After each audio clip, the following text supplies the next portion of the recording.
Good afternoon, everyone. I'm excited for us to get started. Welcome to session 3 of our webinar series called Increasing Health Equity, Navigating for Equitable Outcomes and Building Resources to Address the Needs of Diverse Populations. Heather Ciccarelli. I am the Director of Patient Navigation Initiatives here at the American Cancer Society, and I am delighted to be bringing you this wonderful webinar series. We had a keynote speaker that was absolutely fabulous. We had a terrific presentation 2 weeks ago from a great nurse navigator at the Dana-Farber Institute. And this afternoon or this morning, depending on where you are, I'm thrilled that we have 4 patient navigators working in the field across the country that are going to share a little bit about their experiences. So, next slide, please. Just a quick reminder, this meeting will be recorded. The recording will be available to you, and your lines are muted automatically. We are going to have time for questions and answers, and we ask that you put your questions and answers in the box at the bottom, and I will do my best to ask as many questions as possible. All right, thank you. We also would like to I'd like to thank our incredible sponsors that bring us the funding that helps us put on these terrific programs. Sponsorship was led by AstraZeneca and Johnson & Johnson, along with Bristol Myers Squibb. Additional sponsors include GlaxoSmithKline, Genentech, Daiichi Sankyo, Novocure, and Santa Fe. And additional funding was supported by an independent education grant from Pfizer, along with other supporters. So thank you so much to our sponsors. And now I'm so excited. So this afternoon or during this session, we'll be hearing from 4 patient navigators, and they'll be telling you a little bit about their role, where they work, the patient population that they serve, and then I'm going to ask a lot of questions about their policies and procedures, protocol, workflow, how they address the needs of their population that they serve. So we're going to start off. I'm going to welcome to our virtual stage, D'Angelo Grant. D'Angelo, can you introduce yourself and where you work, please? Okay, as you have mentioned, my name is D'Angelo Grant, and I'm with the University of Texas Southwest Medical Centers here in the Dallas-Fort Worth area, also known as the DF-Dub. And with UT Southwestern, we're clinical trial navigators, so we focus on patients that are in clinical trials. We're the newest department or team. We're about 2 years old. I've been here a year and a half of those 2 years, and consists of 4 of us. And there's a social worker, 2 certified health interpreters, and myself as a health and wellness counselor. So we kind of, work the whole quandrum, and we help anyone that's in the clinical trial navigate the barriers that comes with it. But our main focus is on the unrepresented diverse population of African Americans and Hispanic population, and we help them with recruitment, getting on board, retention if they're already in, and how to overcome and assist with barriers that will resist them from not maintaining treatment and follow-ups. Thank you very much. Can you give us a general sense of about how many patients that you see over a year? Ooh, I say I've been here a year and a half, and of course, it's not a number. I'll say a lot. I just like to say that, but it's up there. It's quite a few. Just for the UT Southwest Cancer Center that I'm in, representing the Simmons Cancer Center, and that can be up to a couple of hundred a year. But like I say, it's 4 of us, so we divide and conquer. Thank you very much. And it always feels like a lot, no matter how many patients you're seeing. Thank you. Next, we're going to hear from Andrea. So I'm going to welcome to our virtual stage, Andrea Suzuki, who is from the Fred Hutch Cancer Center. Andrea. Good morning, everyone. My name is Andrea Suzuki. I'm a clinical patient navigator at the Fred Hutchinson Cancer Center. My focus is on general oncology. However, we in our center, we cross cover for each other. So at any point, we see all types of diagnosis in the various clinics here. Can I get the next slide, please? What I can tell you about our center is it is a big system to navigate. Our clinic is starting with our clinic here at the South Lake Union and in our satellite offices, all the way to our center where our patients are receiving inpatient treatment, which is the University of Washington Medical Center, where they get surgeries, inpatient chemotherapy. It is again a complex system to navigate. This is just to say how much the value of our work, why it's so important our work here in the Fred Hutchinson Cancer Center. In the state of Washington, we have 39 counties, and only 9 of them are considered not rural. So these patients, they present to us with more acute barriers to care. And my goal as a patient navigator, all of us, there is 11 patient navigators in my team. Our goal is to help our patients, their family members, caregivers, to remove those barriers to receive adequate and timely treatment. Next slide, please. As I mentioned before, our team consists of 11 patient navigators. We see patients who are in active treatment, all patients in active treatment and survivorship, receiving survivorship care. Again, help them to address tangible barriers to care. We have navigators focused on Asian Pacific Islander, Latin American, Black African American, and Indigenous populations. And as I mentioned before, my focus is on general oncology. Being from a Hispanic background, that is also my focus to help the Latinx community. And on average, I know Heather is going to ask this, on average, I wanted to share this. Per person, and this is just an average, per patient navigator, I'm sorry, I would say 75 to 85 patients per month, but I want to share this data with you guys. In 2023, as a department of 7 back then in 2023, we saw 2,499 unique patient encounters with a total of 7,548 encounters. I hope that paints a picture of what we do here at Fred Hutch. Thank you. Thank you, Andrea. And next, we're going to hear from our team at the Huntsman Cancer Institute. Liliana and Amelia are going to tell us a little bit about the work that they do.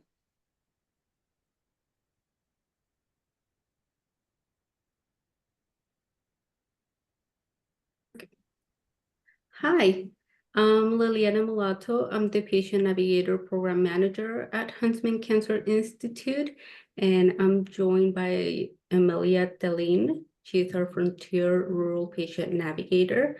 We're located in Salt Lake City, Utah. And may I have the next slide, please?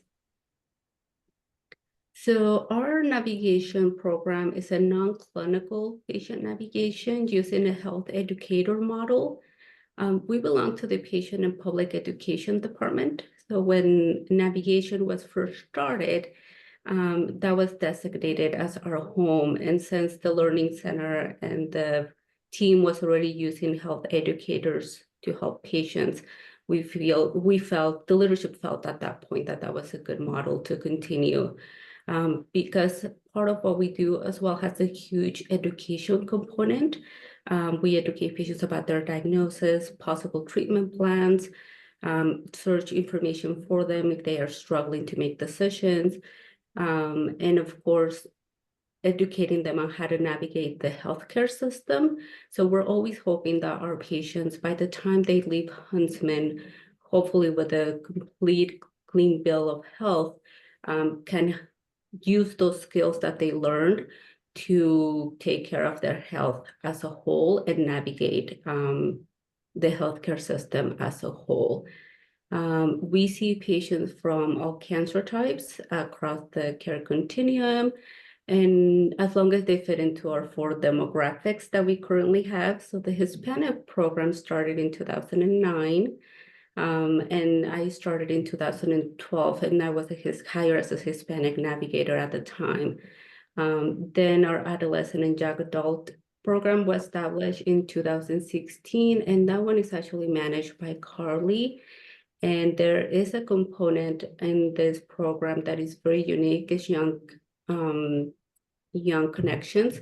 So that one is open to all patients throughout the state and the area we serve, and is education and social support for our patients who were diagnosed between the ages of 18 and 39. And in 2003, we started our American Indian Alaska Native program as well. As of right now, we are 1.75 FT for Hispanic. We're currently looking for a full-time adolescent and young adult navigator. So if you guys know anybody who lives in Utah and would be great, please let them know that we're going to be looking for that. And Mariela, that's our American Indian navigator position.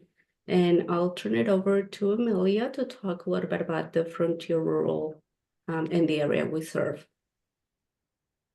Thanks, Lily. Hi, everybody. I'm excited to be here. So I'm Amelia Talene. As Lily said, I'm the Frontier and Rural Patient Navigator here at Huntsman Cancer Institute. The rural program, Frontier and Rural program, was started in 2023. It was a grant-funded program from the American Cancer Society, very generously funded that program. And so I started in November of 2023, I guess. And I serve patients that are coming from just 3 states. The area we serve is a 5-state area. We've got, Lily put the average caseload of 16 new patients a month and 30 at any given time. So 30 patients that we're currently working with our caseload. And that's pretty well across all of our programs, with the exception of the American Indian Alaska Native program. That is a smaller but very crucial population. Can we get the next slide, please? So Lily mentioned the area that we serve. Huntsman Cancer Institute is the only NCI designated comprehensive cancer center in the Midwest. So you can see on the map there, the blue star is where Huntsman is located.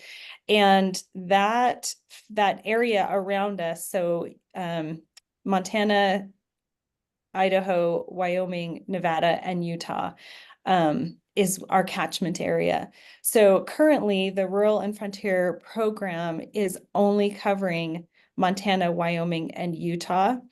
And there are very, very small areas in those 3 states that are considered urban, that are not rural or frontier. And so that's a huge area. And then to add to that, our grant will be ending here at the end of this year. And we're very excited to be able to say that the program will be able to continue, funded by the Institute.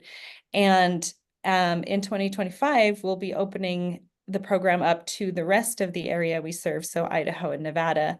So you can see that's an enormous area.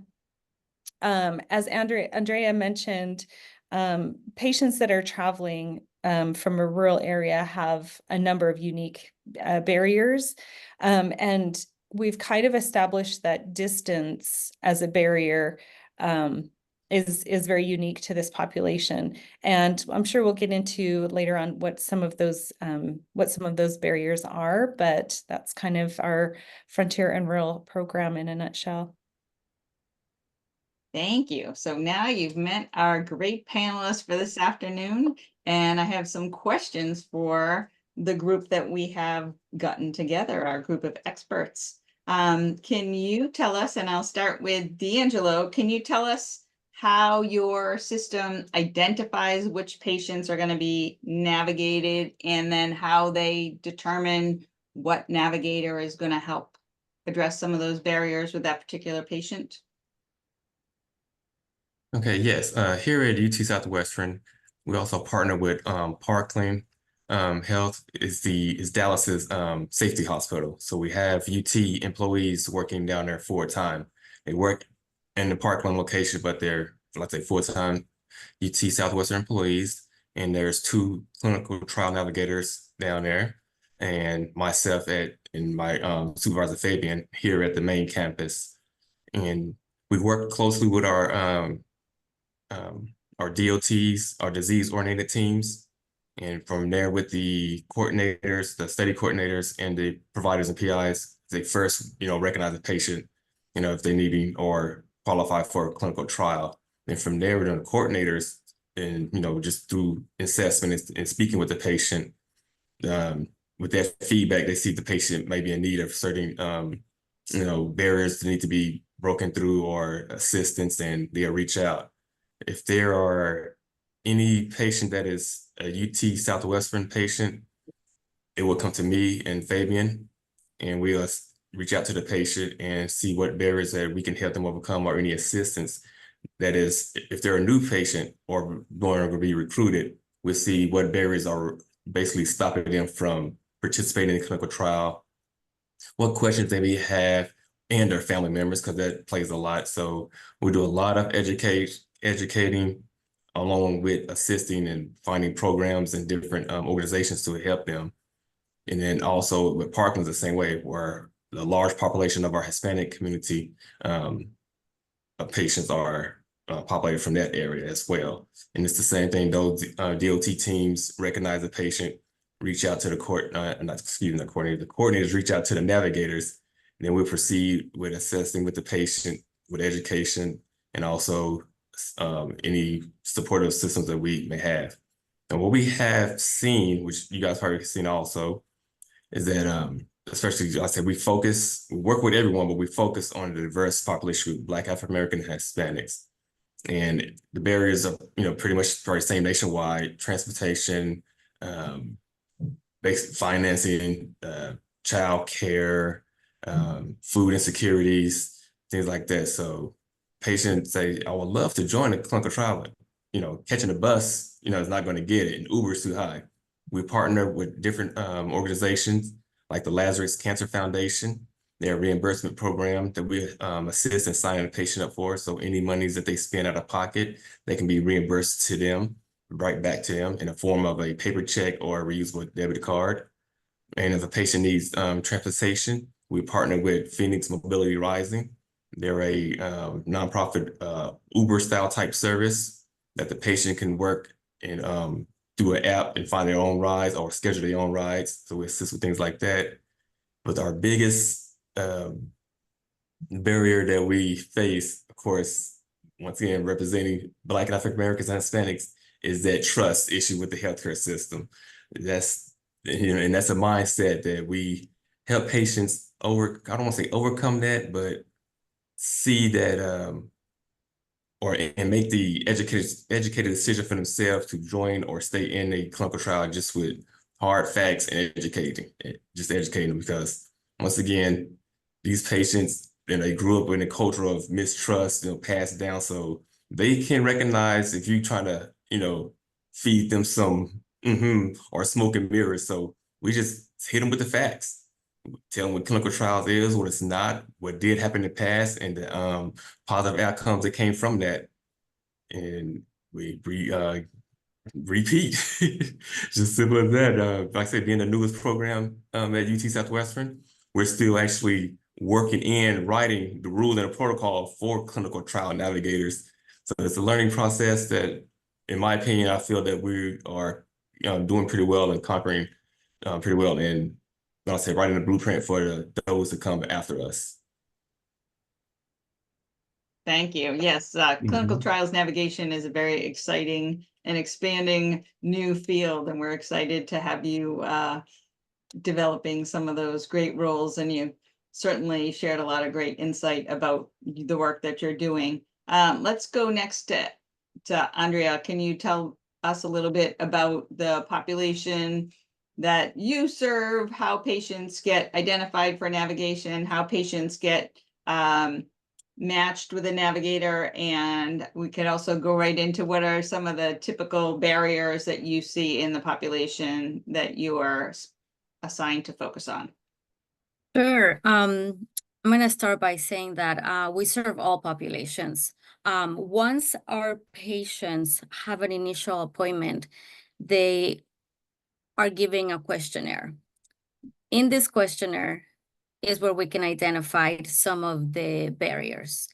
Not everybody completes a questionnaire, so we also we have a system where we get a list of patients by ethnic backgrounds. So we, in this case, do calls, proactive calls to these patients. They did not tell us if they have a need.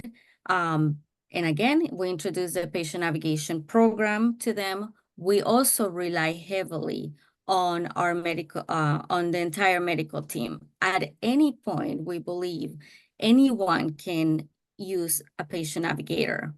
So someone that came in did not express any concerns in the questionnaire, not in one of our lists that we get based on ethnic background.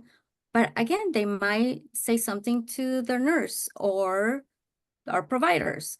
We also, our medical team is amazing. And to give you an example, they noticed no shows. Well, we start wondering, is transportation an issue? And they'll send a referral. We get internal referrals from the medical team. The population I serve, again, general oncology, and how do we assign a patient to a navigator? We do not divide by clinic or diagnosis, but by ethnic background as I shared before, to our navigators who focus on Native American populations. We are very happy to also have a navigator that focus on the Latinx community. We have the Asian Pacific Islander, so Black African American. And that's how we assign our patients to a navigator. At any point, like I mentioned before too, we cross cover for each other. And sometimes it's very interesting because a navigator might just have that special connection with a patient that it's not on your population. And that is fine, and that is okay. And we will refer to anyone in our team. Oftentimes, patients too, especially with the Hispanic community, which is what I focus on, come in to our breast clinic, and they will request, or they learn that there is a navigator that speaks Spanish, and they might request that just because they feel more comfortable. That's one of the points. D'Angelo, you mentioned trust, right? And I mean, you talked a little bit about how do we build trust. Sometimes it is as simple as coming into the room, meeting with your patient, and them hearing their language. There is an automatic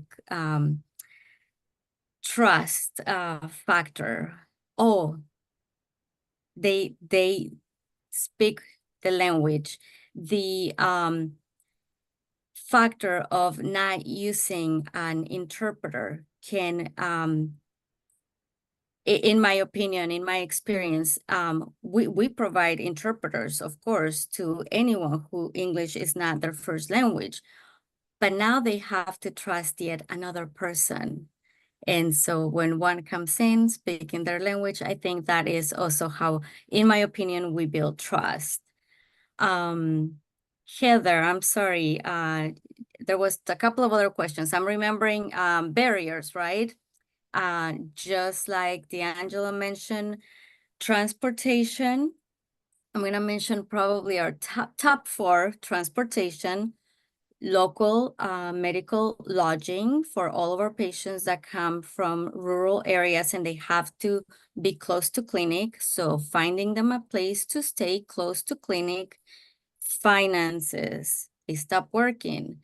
Insurance, underinsured, being underinsured, or no insurance at all. Those I would say are the biggest. Food insecurity, of course, we see food insecurity, the need for daycare when in treatment, that's also a big one. And I think I'm gonna leave you with those that are pretty major. I say that all of us here in my team, one of the things that we do, and I'm really proud that we do this, working with such diverse populations, is we do cultural brokering. So that's one of the things that we're all really proud to be able to do for our patients. Did I miss another question, Heather? You did fantastic. You did fantastic. And we're gonna go right into Amelia, who's gonna tell us a little bit about a different kind of rural setting. So I live in Maine and I thought I knew about rural settings, but I didn't know anything about the frontier states. And I guess I'd like to hear from you, Amelia, some of the unique challenges that your patients have, or some of the barriers that you're addressing as a navigator. And before we jump into that, right, a little bit of background about how do patients get identified as needing navigation and how do they get assigned? And then we'll have Lily jump in afterwards with some of the unique, diverse needs that she addresses. Yeah, thank you. So first of all, how patients are identified, it's kind of a number of different ways, as D'Angelo was talking about. Primarily, our patients that come through a work queue. So when a patient calls or there's a referral for a patient, our OPCs, our outpatient coordinators, will call and get them scheduled. And then when they do that, if they see that the patient meets the criteria for one of our navigation programs, they will flag us. So that goes into a work queue, and then we can go through the work queue and make those contacts. For me, specifically with my program, it's a little bit different in that we have affiliate relationships with a number of hospitals in our area. And so those affiliates have social workers or navigators there. And if they have a patient that they're sending to us for something that they can't get locally, they will actually call me directly and say, hey, I've got this patient coming, they need help with such and such.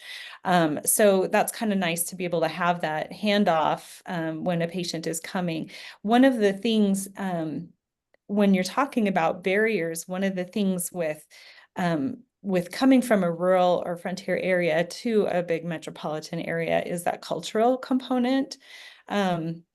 Patients are used to being at a small little local hospital where their oncology department might be, 3 rooms, and a tiny infusion center, and they know everybody that's there. They know all of the staff. They know the patient in the bed next to them. It's a very small community feel.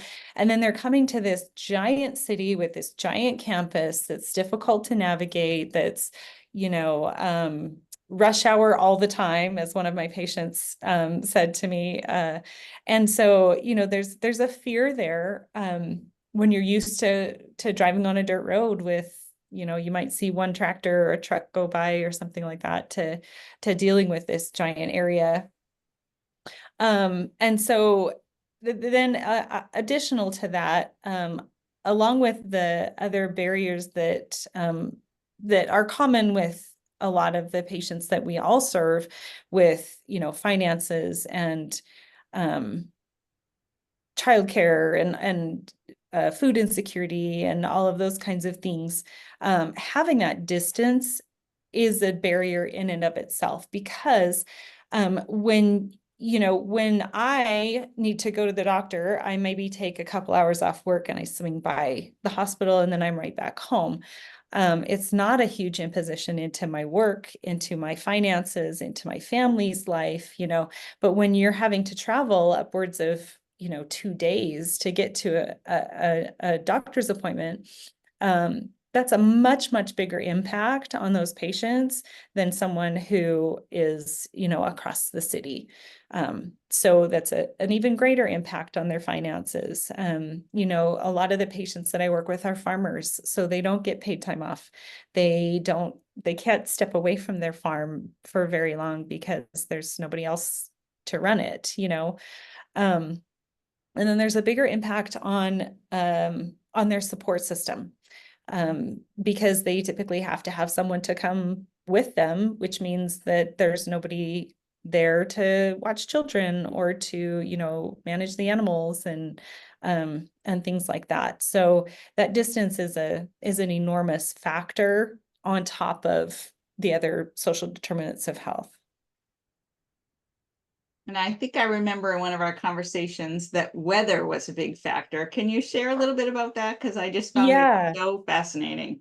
Yeah, that was something that kind of, I mean, it shouldn't have surprised us, but living in Salt Lake City, where we have, you know, the greatest snow on earth and we get, you know, some pretty heavy duty winters, it wasn't something that necessarily was at the forefront of our mind. And unfortunately, it's something that we can't really do a whole lot about. That's a barrier that we don't have a lot of control over. But the first year that I started, the winter, we had one of the worst winters to my recent memory.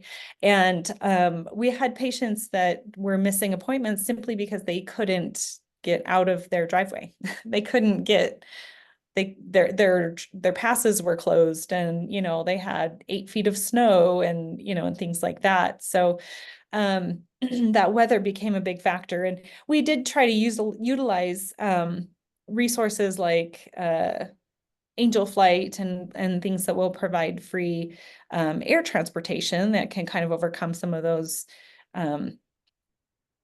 closed passes and things like that. But when you're expecting a storm, then those small aircraft can't fly and things like that. So I tried to pay really close attention. I put notifications on my phone for all of the different states that I cover.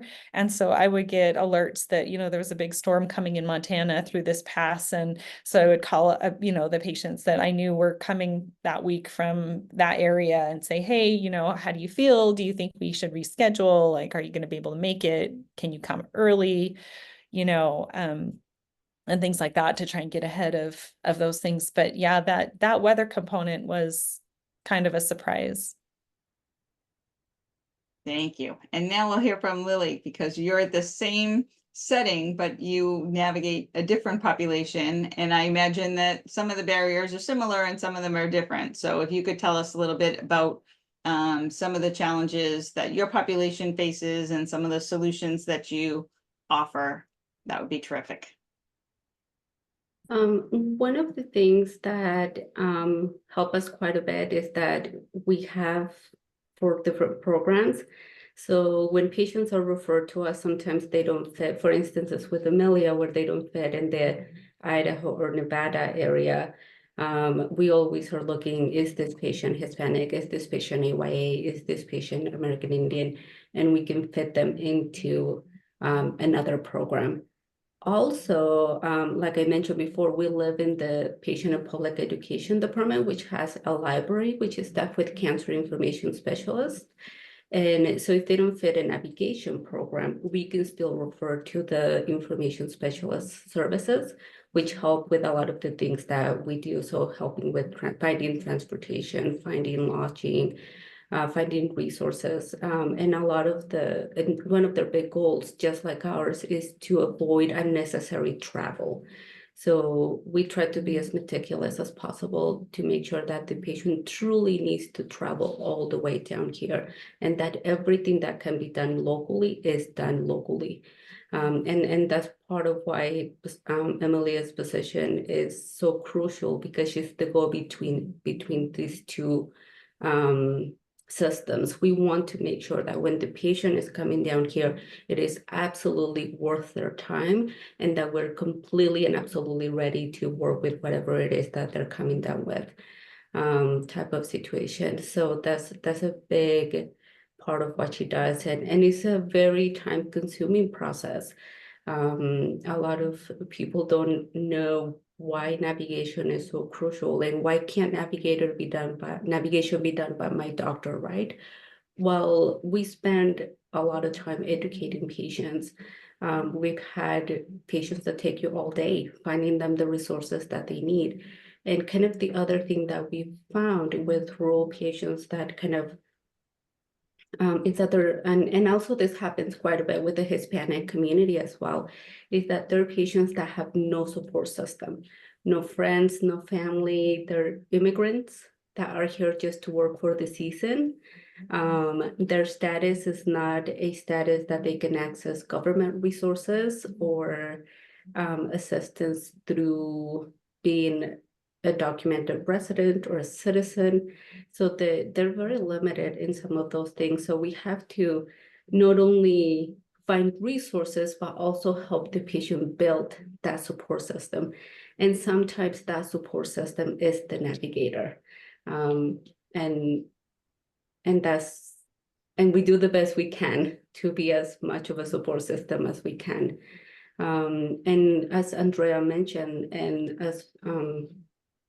and D'Angelo as well, trust is a huge issue, especially with a population that is struggling with status in the country. There's a real sense of danger of coming into some of these bigger health centers. We ask for certain documentation so we can provide assistance when patients don't have insurance. And it does take a level of trust for people to turn over some of those documents. And we have to be very transparent and say, this is why I need this, and this is how it's going to be used. And I'm very proud to say that Huntsman has taken a priority of protecting our patients. We will never do anything that is against their best interest. And many of our doctors have been incredibly supportive in advocating for some of our patients who are trying to get status or are trying to get their citizenship, but due to treatment are experiencing challenges with learning the questions for the citizenship test. So our doctors are always willing to fill out paperwork and advocate and say, this is challenging for them and they're dealing with this. So please give them some grace and allow them to skip this part of the process, type of situation. So I guess the kind of my big point is that we always try to find something for patients. We do our best to never turn them away and say, well, you don't fit into our program, so good luck, type of situation. And we are also have several satellite locations. So we have a location in Sugar House, South Jordan, and Farmington. And we do navigate those patients as well, usually via phone, because we don't have a physical presence there, but we're still navigating them. And social workers from those facilities will refer to us, as well as nurses. So there's a lot of our providers that will see patients at Huntsman and the Sugar House location. So while they're at Sugar House, they will connect the patients to navigation, and make sure that they're still getting some of those resources. This is great. So I've heard really a lot about building trust, about being credible with your patients, right? Whether that's making sure that they don't have to travel for unnecessary appointments, or whether it's hearing their own language in the room, or whether it's, as D'Angelo said, not being honest or upfront, right? Not trying to sell them something that's not true. And I guess I wanted to check and see, is there anything else that you want to mention about building trust with patients? And we do have a question about navigating patients who are not citizens or who are working on becoming citizens. And I know that you gave us a beautiful answer, but I wonder if anyone else wants to talk about some of the challenges or strategies around navigating patients who are either uninsured or are not citizens yet. I want to share a couple of my favorite questions to ask to start building trust with our patients. One of them is, what keeps you up at night? What should I know about you as a person that can help me better understand your needs, and I can provide, how can I better help you, pretty much? I think those questions have been, in my opinion, in my experience, successful to make them feel, oh, she wants to know about me as a person. What worries you as a mom or as a head of household, right? They're probably very different concerns that my 25-year-old student will have. Those are questions that I like to ask, and I find that it helps to build trust.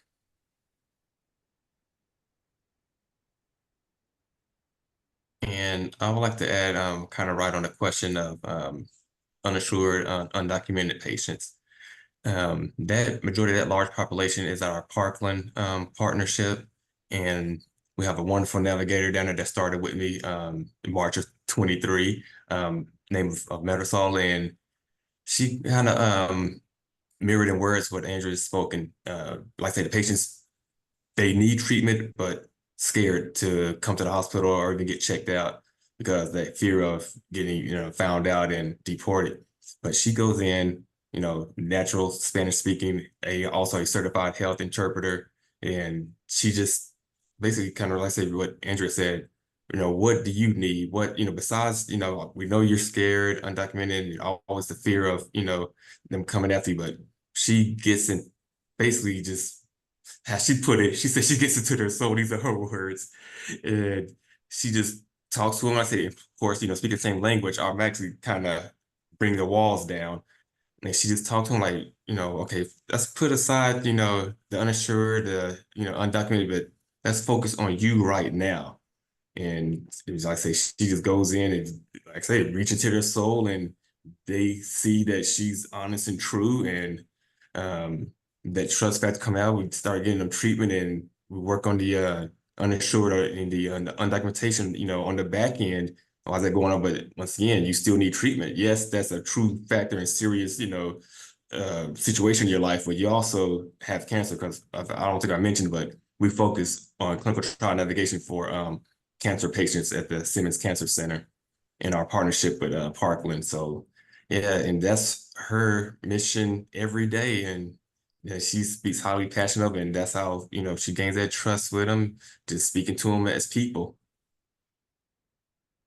I Anyone would else like have to anything? add, oh, sorry. Oh, Yeah, I you just go. want to add that something that I've seen, and I think Lily too, is that coming from a non-clinical model as health educators, sometimes opens up an avenue for some conversation with some patients that they would have with a neighbor or, a colleague or something like that, that they might not be comfortable having with a healthcare provider. And so going in as a non-clinical person can sometimes add to that trust and be a little bit more relatable to some of the patients that we work with. Thank you. We have a question asking about how you work with social workers and how the role of patient navigator and social worker is a little bit different. What are the roles and responsibilities, right? And how do you collaborate together? Uh, Huntsman, one of the things that we did was actually meet with Amy Harina. She is the director of our patient and family support and social work team. And we went through that. We went through and we came up with this visual diagram that talks about the essentials of social work and the essentials of navigation and the overlap. And having very open communication with her team as well. And part of her team is also resource coordinators. So keeping in communication and making sure that we're not duplicating work, right? So if the resource coordinator is already looking into lodging and transportation, then I might be looking into childcare and food insecurity type of situation, or being native Spanish speakers, we are often mediating a lot of calls between providers and patients, explaining important medical information. So why is my chemo like this? Or I was told that I wasn't going to need chemo, and now you're telling me that I do. Why? And those are very convoluted and kind of time-consuming conversations that we're always happy to be involved. And just like Andrea mentioned, sometimes an interpreter the patient doesn't want an interpreter. They want a navigator because they've established that trust and know that the navigator is going to interpret and help them make those decisions, always with their best interests in mind. But yeah, that was very, very helpful for us to have that partnership and be able to sit together and say, this is where we all belong. And then having that visual for the teams throughout the hospital. And then it gets even a little bit more complicated because we do have an interpreter department that provides interpretations for all patients who need one. So kind of what we came up with as of late is that to provide the highest quality of care to our patients, the ideal is to have a social worker, a navigator in the room. Our roles are different enough that patients benefit from both. And also, I guess the other part is that our social workers do a lot of the psychosocial support and referrals, which as non-clinical navigators, we're not equipped to do that. So they become crucial when it comes to referring patients out to that type of need and support. Thank you. We know that it takes a team, right? And there's enough work for everyone, and having clear roles and responsibilities certainly aids the collaboration and communication and avoids duplication. What did you want to add, Amelia? Oh, thank you. I just wanted to say also, in talking to our affiliate social workers and navigators there, it became clear that because they're small institutions, small little facilities, they have one person that's kind of doing all of those jobs. Their social worker is also the navigator, is also the financial counselor, is also the clinical trial educator. They wear a lot of different hats. And so having a navigator when they're coming to our facility, where we have financial aid or financial advocates, and we have clinical trial people, and we those are all different roles. To have a navigator means that they still have just one person that they can go to when they don't know who they should talk to about something. They know they can call me, and if I don't have the answer, I will find the answer. If I don't know who they're supposed to talk to, I will find who they're supposed to talk to. Exactly. I'd like to add a little on that. Here at UT, our social workers are called support services, and we introduce the patients with that warm introduction. We just don't say, "Oh, hey, call this number," and blah blah blah. We actually will contact the support services of social workers first, and introduce them to the patient with what the patient's needs and concerns are, and we'll go from there. And we also will stay their navigator. We just don't just drop them off and say good luck or come back and find us. No, we stay with them all through the whole entire treatment along with the social worker. And now one of our newest members, we have the insider, LaShonda, who's also a social worker and a navigator. And she brought a lot of new resources to the team that we didn't have before in our short 2-year history here. And I just want to repeat, like, both are needed, and we collaborate with social workers, and we also stay with the patient as navigators, and it's just a better outcome for the patient overall. Thank you. We're getting a lot of agreement in the chat, so people are certainly resonating with what you're all sharing today. And we do have a question about how much support do you provide patients? So do you just say, here's an application, or do you support the patient all the way through the process of filling it out? And I'm sure I'll let you answer it. So can you tell us about your experience connecting patients to resources, especially when they're crossing state lines?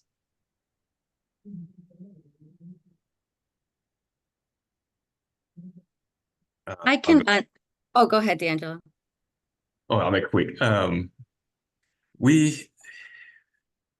That's kind of we're still trying to adjust to supporting the patients too much.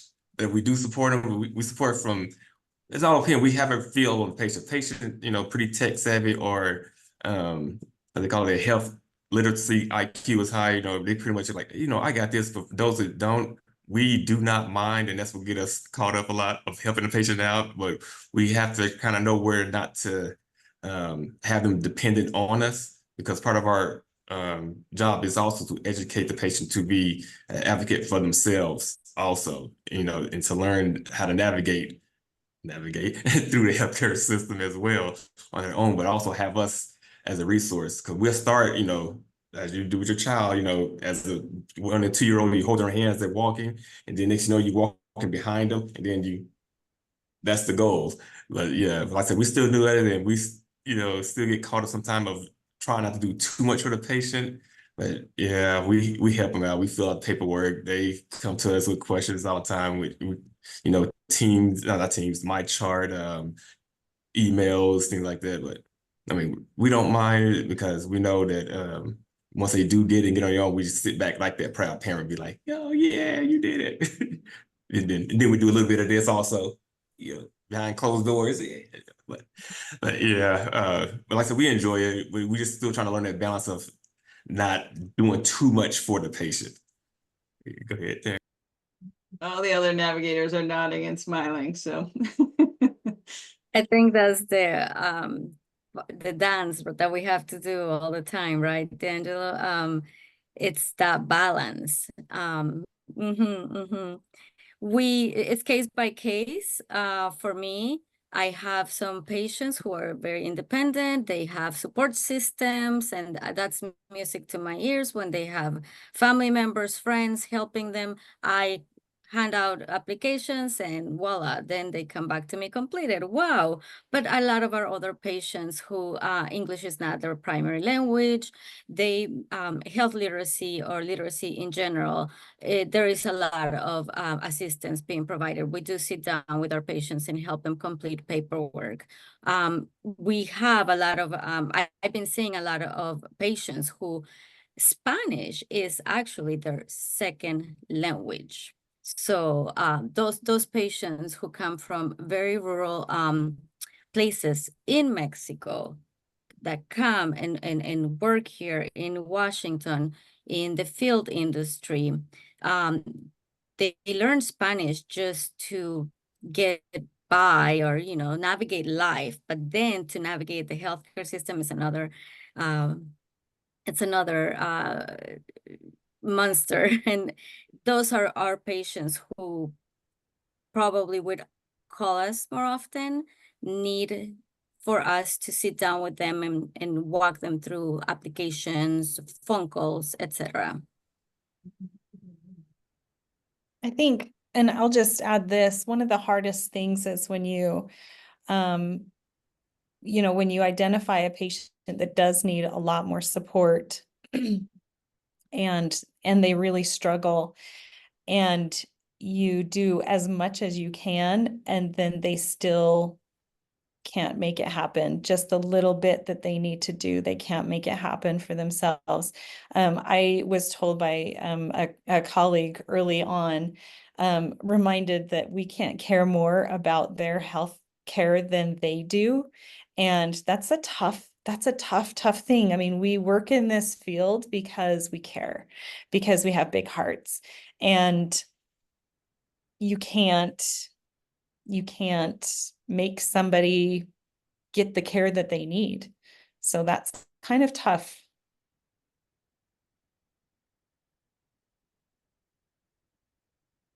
Yes, I can see all your good hearts, and I would, be certainly lucky to be under the care of any one of you. And we just have a few minutes left. So I guess I want to just check and see if anyone has a last comment that they want to share before I sort of wrap things up.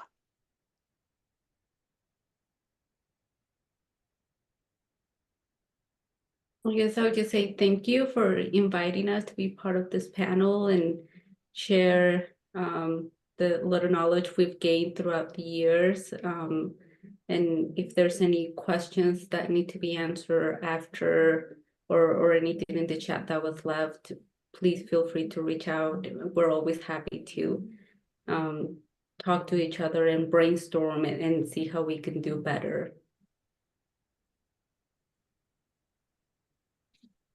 Terrific, thank you. As we all know, it takes a village, and just like Lily said, I welcome any questions if you want to send those our way. I know there's a few questions that we didn't answer on the chat, and I'm available to collaborate with anyone out there. All right, thank you. We have a navigation mailbox, navigation@cancer.org. If anyone wants to send any questions there, I'd be happy to direct them out to any of our panelists today. And I, again, want to just say thank you so much to Lily and Andrea, D'Angelo, and of course, now I'm having a brain cramp. Sorry about that. And my last person, thank you, Amelia, Andrea, D'Angelo, and Lily. Thank you so much for being here with us today. I think, you gave me some great ideas for another, I think we could talk about protecting our hearts or self-care or taking care of ourselves or being the balance, the dance, as we say, between helping people advocate for themselves and helping people get through the immediate needs that they have. So thank you so much to our panelists. I'd also like to say thank you again to our sponsors. And last but not least, I would like to encourage you to fill out the evaluation, so you'll get an evaluation at the end. We will be doing another webinar series, at least one more, and we'd love to hear what's important to you so that we can set it up accordingly. And thank you all very much.